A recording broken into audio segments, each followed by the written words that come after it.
Once a patient has a stroke, the doctor need manually operate a guide wire to navigate through the blood vessel system of the body to reach that location in order to, for example, to clear the blockage before it causes a severe brain damage. So, what have you made to try and solve this?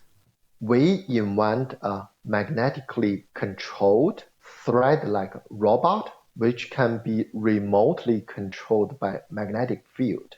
What does it look like? It looks like a thread, so it's a very thin wire. When you apply a magnetic field from outside, it can deform, twist, and it can navigate through very confined and tortuous space. Wow, you got to explain. How does that work? How can it twist? And how come it responds to the magnetic field? It's a elastomer. Imagine it's a rubber.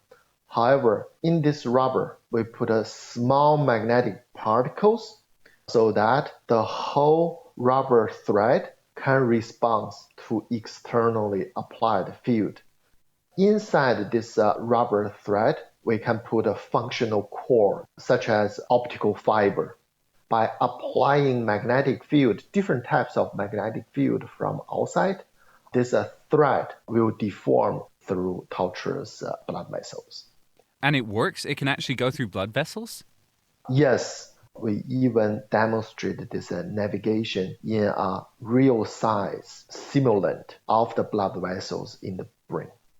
Tell me, it can't be easy to make something that can happily move through blood vessels because they're quite delicate, right? So, how do you design it to do that?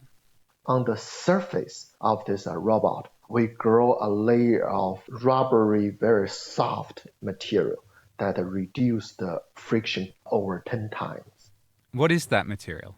Hydrogel, which is a polymer network infiltrated with water. So we basically design a material very similar to human tissues to reduce the friction.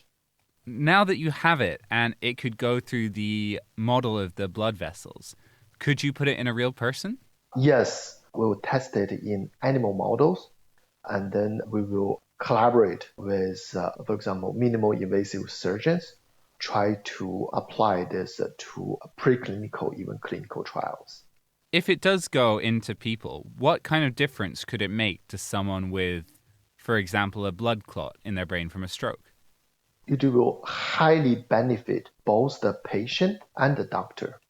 For actually many patients, there are just not enough experienced doctors to carry out such operations.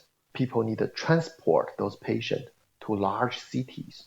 However, for a disease like a stroke, time lost equal to brain lost. Then doctors actually can carry out the minimal invasive surgery remotely. For current minimal invasive surgery, the doctor need manually operate it beside the patient undergoing X-ray scanning. So the doctor receives accumulated X-ray radiation. With this technology, they are away from the radiation source. We are very excited about this technology.